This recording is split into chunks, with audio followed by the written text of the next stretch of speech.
Yes sir. ఇకపోతే CM Revanth Reddy జర్నలిస్టుల మీద ఒక తీవ్ర వ్యాఖ్యలు చేశారని చెప్పవచ్చు. ఒక రకంగా చురకలు అంటించారేమో అని అనిపిస్తోంది. ఓనమాలు రానుడు జర్నలిస్టే అన్నారు. అలాగే కాగితం ఇస్తే అక్షరాలు రాయడం చేత కాని వాళ్ళు పిచ్చి రాతలతో వ్యవస్థల్ని నాశనం చేస్తున్నారు. ఇంటి పేర్ల జర్నలిస్ట్ అని పెట్టుకుంటున్నారు. సోషల్ మీడియాలో అసభ్య భాషతో జర్నలిజాన్ని నిర్వీర్యం చేస్తున్నారు అన్నారు. అంతేకాదు సార్, కనీస అర్హత లేకుండా జర్నలిస్టులుగా చలామణి అవుతున్న వాళ్ళని సీనియర్లే పక్కన పెట్టాలి అంటూ ఆయన చేసిన ఈ వ్యాఖ్య.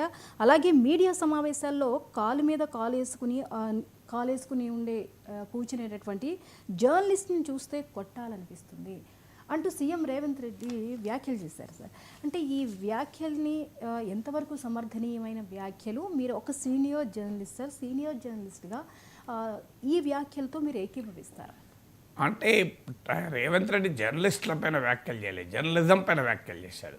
జర్నలిస్టుల పైన వ్యాఖ్యలు అంటే ఇంకో పలానా అని చెప్పి ఒక జర్నలిస్ట్ పైన అటాక్ చేస్తే అది జర్నలిస్టుల పైన వ్యాఖ్యలు అవుతుంది. ఆయన మీడియాలో వస్తున్నటువంటి ఒక ట్రెండ్ పైన వ్యాఖ్యలు చేశారు. అఫ్కోర్స్ అది కాస్త పరుష పదజాలంతో ఉండొచ్చు, కాస్త మనసు నొప్పించేలా ఉండొచ్చు, కానీ that is the style of Revanth Reddy కదా. రాజకీయ ప్రత్యర్థుల్ని అటాక్ చేయాలన్నా లేదా సొంత పార్టీలో వారిపైన సటైర్లు విసరాలన్నా ముఖ్యమంత్రి కాకముందు కూడా లేదు, మీడియా పైన మాట్లాడాలన్నా రేవంత్ రెడ్డి యొక్క స్టైల్ అది. సో అందువల్ల ఆ స్టైల్లో ఆయన అటాక్ చేయొచ్చు. కానీ మనము ఆ పదాలు ఏం వాడాడు, దెబ్బ కొట్టాలనిపించిందా, ఈ భాష కన్నా దాని భావాన్ని కనుక తీసుకుని మనం విశ్లేషించాలి. అఫ్కోర్స్ జర్నలిస్టులే ఓనమాల రానోళ్ళు ఉన్నారా, జర్నలిస్టులే అర్హత లేని వాళ్ళు ఉన్నారా? ఏ అర్హత లేని వాళ్ళు ఇవాళ రాజకీయాల్లోనే చేరుతున్నారు. సో అర్హత లేని వారికి రాజకీయాలు ఒక అర్హతగా మారిపోయాయి. మీకు ఒక ఇంట్రెస్టింగ్ జోక్ కాదు, రియాలిటీ చెప్తాను. కొన్ని దశాబ్దాల క్రితం జరిగింది, but it may perhaps B still valid. So ముగ్గురు ఫ్రెండ్స్ ఉంటారు, బాగా క్లోజ్ ఫ్రెండ్స్. అందులో ఒకరు చాలా ఇంటెలిజెంట్. ఆ ఇంటెలిజెంట్ అంటే ఇంటర్మీడియట్ తర్వాత ఐఐటీలో సీట్ తెచ్చుకొని అప్పటికి ఇంకా సాఫ్ట్వేర్ రాలే, ఉమ్మడి రాష్ట్ర chief engineer of irrigation department అయ్యాడు. సో అతను ఈ ఐఐటీలో చదివాడు, చాలా టాప్ ఇంటలెక్చువల్. అందువల్ల తన ఇంజనీరింగ్ పరిజ్ఞానంతో chief engineer of irrigation department అయ్యాడు. రెండవ అతను ఆ స్థాయిలో ఇంటలెక్చువల్ కాదు. అందువల్ల ఇంటర్మీడియట్ తర్వాత డిగ్రీ చేశాడు, పీజీ చేశాడు, కష్టపడ్డాడు. తర్వాత సివిల్ సర్వీసెస్ రాశాడు, ఐఏఎస్ సెలెక్ట్ అయ్యి ఆ ఇరిగేషన్ డిపార్ట్మెంట్కు సెక్రటరీగా వచ్చాడు. అంటే ఈ చీఫ్ ఇంజనీర్ పైన, అంటే వెరీ ఇంటెలిజెంట్ ఫస్ట్ పర్సన్ పైనే second person less intelligent IAS అయ్యి సెక్రటరీ అయ్యాడు. మూడో వ్యక్తి ఇంటర్మీడియట్ ముచ్చటగా 3 సార్లు ఫెయిల్ అయ్యాడు. ఇక తనకు చదువు అబ్బదని తెలుసుకున్నాడు, రాజకీయాల్లో చేరాడు, ఇరిగేషన్ మినిస్టర్ అయ్యాడు వీళ్ళిద్దరి పైన. సో అందువల్ల ఇది ఎవరో కాదు, నాకు గుర్తు కొన్ని దశాబ్దాల క్రితం స్వయాన ఒక ఇరిగేషన్ మంత్రి చెప్పాడు, వేరేటోళ్ళు కూడా కాదు ఇది. సో మా ముగ్గురులో హయ్యెస్ట్ ఇంటెలిజెంట్ ఉన్నవాడేమో ఐఐటీలో చదివి చీఫ్ ఇంజనీర్ అయితే, తక్కువ ఇంటెలిజెంట్ ఉన్నవాడేమో ఐఏఎస్ఐ సెక్రటరీ అయితే, వాళ్ళందరికన్నా డల్ చదువులో ఉన్న నేను రాజకీయాల్లో చేరి రాణించి మంత్రి అయ్యాను, వారిద్దరి మీద కూర్చున్న బాస్ అయ్యాను అని. సో అందువల్ల అఫ్కోర్స్ ఇప్పుడు ఆ ట్రెండ్ తగ్గింది. ఇప్పుడు ఐఐటీలో చదివిన వాళ్ళు కూడా రాజకీయాల్లోకి వస్తున్నారు, బాగా హైలీ ఎడ్యుకేటెడ్ కూడా ఇవాళ రాజకీయాల్లోకి వస్తున్నారు. ఒక పాజిటివ్ ట్రెండ్. కానీ రాజకీయాల్లో ఇప్పుడు మీరు గమనించండి, ఒక టీచర్ కావాలంటే బీఈడీ చేయాలి, టీటీసీ చేయాలి. ఓ నర్స్ కావాలంటే నర్సింగ్ కోర్సులు చేయాలి. మీరు ఆఖరికి అర్బన్ కంపెనీలో ప్లంబర్ కావాలన్నా, బ్యూటీషియన్ కావాలన్నా నెల రోజుల ట్రైనింగ్ ఉంటుంది. ఈ దేశంలో ట్రైనింగ్ లేనిది ఎవరికంటే పొలిటీషియన్కే. ఎందుకంటే రాష్ట్ర అన్ని రంగాలను ప్రభావితం చేస్తాడు. Absolutely zero training. మీకు ఈ పొలిటీషియన్కి ఏం ట్రైనింగ్ ఉంది చెప్పండి? Zero training. అప్పుడప్పుడు రాజకీయ పార్టీలు పెట్టుకునే రాజకీయ శిక్షణ తరగతులు మినహా there is no training, there is no qualification. మీకు ఏ పోస్ట్కైనా క్వాలిఫికేషన్ ఉంటుంది. మీరు చూడండి, ఓ teacher already primary school teacher qualification ఉంటుంది, ఏఎన్ఎం నర్సుకు క్వాలిఫికేషన్ ఉంటుంది. మీరు ప్రతి దానికి ఒక మీకు ఫోర్త్ క్లాస్ ఎంప్లాయీకి క్వాలిఫికేషన్ ఉంటుంది. అన్ఫార్చునేట్లీ పొలిటీషియన్ క్వాలిఫికేషన్ ఏం లేదు. డబ్బు ఉండాలి, మేనేజ్ చేసుకోగలగాలి, కులాన్ని రెచ్చగొట్టాలి, మతాన్ని రెచ్చగొట్టగలగాలి, గ్రూపులు కట్టగలగాలి, ఇదే అయింది.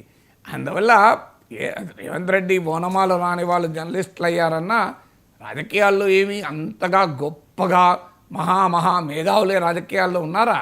జర్నలిస్టులో ఉన్నారు, రాజకీయాల్లో కూడా మంచి వాళ్ళు ఉన్నారు, మేధావులు ఉన్నారు. అదే సమయంలో దివాలా కొట్టు ధోరణులకు కూడా రాజకీయాల్లో ఉన్నాయి, జర్నలిజంలో ఉన్నాయి. అందువల్ల జర్నలిజం ఒక్కటే ప్యూర్గా ఉండాలి, మిగతా వ్యవస్థలన్నీ కరప్ట్ అయినా అని ఎవరికైనా అనిపిస్తే అది సాధ్యమయ్యే పని కాదు. When a corrupt society can produce a corrupt politician, a corrupt bureaucrat, it can also produce a corrupt journalist కదా. కానీ జర్నలిజానికి వచ్చే వరకు మాత్రం మీరు చాలా పవిత్రంగా ఉండాలి అంటారు. కానీ మీరు జర్నలిజం ఒక్కడే పవిత్రంగా ఎట్లుంటుంది? వ్యవస్థలు అన్నీ కరప్ట్ అయితే జర్నలిజం కరప్ట్ కాదా? అందువల్ల జర్నలిజం ఏమైనా ఐలాండా? సో అందువల్ల అసలు సమాజంలో అన్ని వ్యవస్థలు కరప్ట్ అయ్యాయి, అందులో జర్నలిజం కూడా కరప్ట్ అయింది. జర్నలిజం కరప్ట్ కాలే నేను అనడం లేదు, నాకే అనుభవం. తాండూరులో నేను ఒకసారి ఎమ్మెల్సీ ఎన్నికలకు ప్రచారానికి వెళ్తే 30 మన రేవంత్ రెడ్డి భాషలో చెప్పాలంటే 30 గొట్టాలు వచ్చాయి నాకు ముందు. సో 30 మంది గొట్టాలు పెట్టారు. నేను ఎవరిని పిలవలేదు, మీడియానే ఇన్వైట్ చేయలేదు అసలు నేను.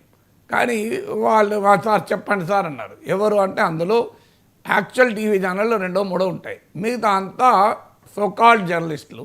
అంటే వాళ్ళు ఏం జర్నలిస్టులో నాకే తెలియదు.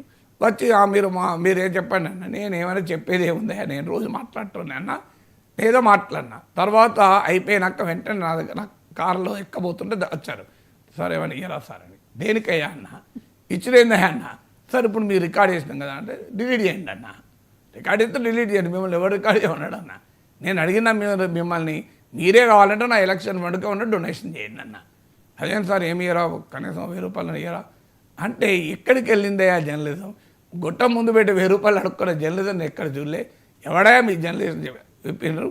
నేను ఇంత సీనియర్ జర్నలిస్ట్ను, నా స్టూడెంట్స్ ఇవాళ తెలుగు ఛానల్లో సీఈఓలుగా ఉన్నారు, నా జర్నలిస్టులు ఎడిటర్, నా స్టూడెంట్స్ ఎడిటర్లుగా ఉన్నారు. మీరు ఏ టీవీ ఛానల్ అయినా వెళ్ళండి, ఏ న్యూస్ పేపర్ అయినా వెళ్ళండి, రెసిడెంట్ ఎడిటర్లు, సీఈఓలు, చీఫ్ ఎడిటర్లు అందరూ నా స్టూడెంట్సే. అలాంటిది నేను భారతదేశంలో ఉన్న అన్ని పత్రికలకు రాశాను, అన్ని economic times, Hindustan times, Pioneer, times of India, నేను రాయని పేపర్ లేదు, ఇప్పటికీ రాస్తూనే ఉంటాను. ఈవెన్ అన్ని టాప్ వెబ్సైట్స్ రాశాను, first post, quint, wire, news minute, ఇట్లా అన్నిటికీ రాశాను.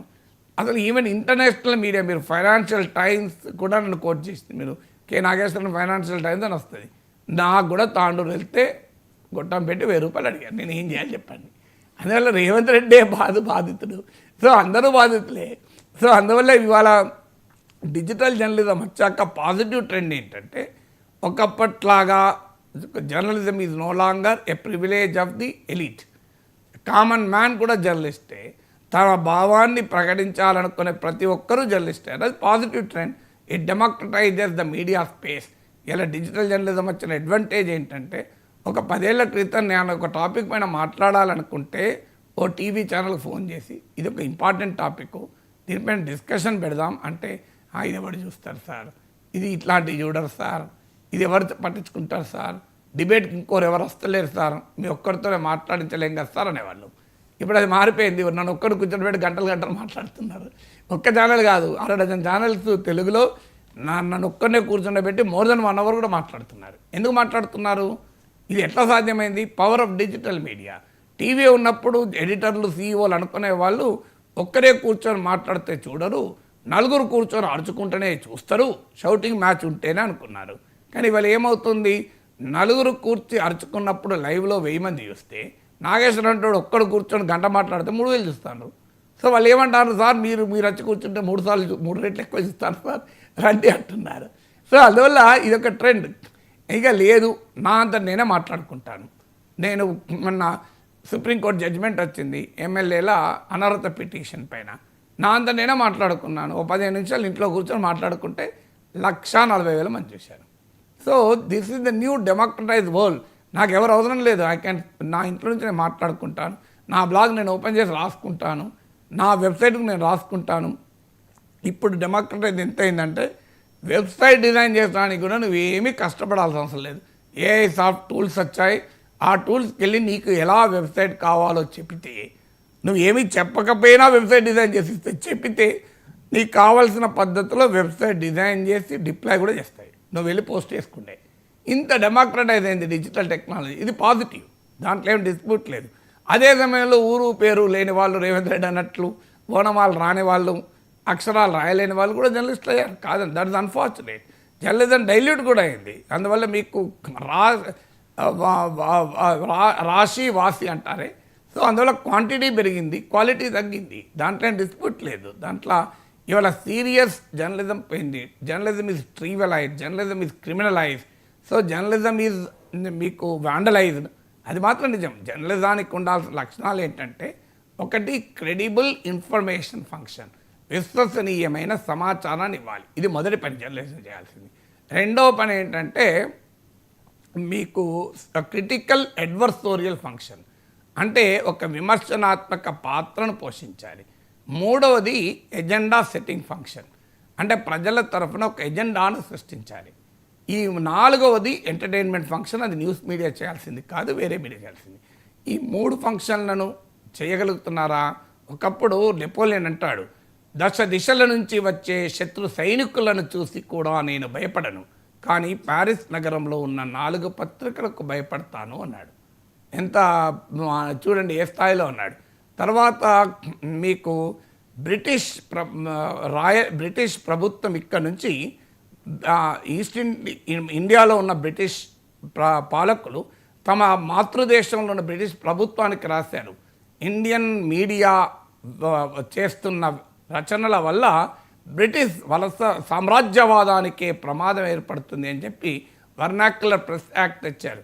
అంటే భారతీయ భాషల్లో వస్తున్న పత్రికలు రాస్తున్న వార్తలు బ్రిటిష్ సామ్రాజ్యవాదాన్ని గడగడలాడించాయి. అప్పుడున్న రీచ్ ఎంత, అప్పుడున్న టెక్నాలజీ ఎంత మీరు చూడండి. అదంతెందుకు ఒక థింకర్ అంటాడు, if I'm asked to choose between government without news papers and news papers without government, I would rather prefer news papers without government అంటాడు. అంటే ప్రభుత్వం, పత్రికలు లేని ప్రభుత్వమే లేని పత్రికలు కోరుకోవాలంటే నేను ప్రభుత్వం లేకపోయినా పత్రికలు ఉండే సమాజాన్ని కోరుకుంటానన్నాడు. అదంతెందుకు పోతనామాత్యులు వార్త యందు జగంబు వర్ధిల్లా అన్నాడు కదా.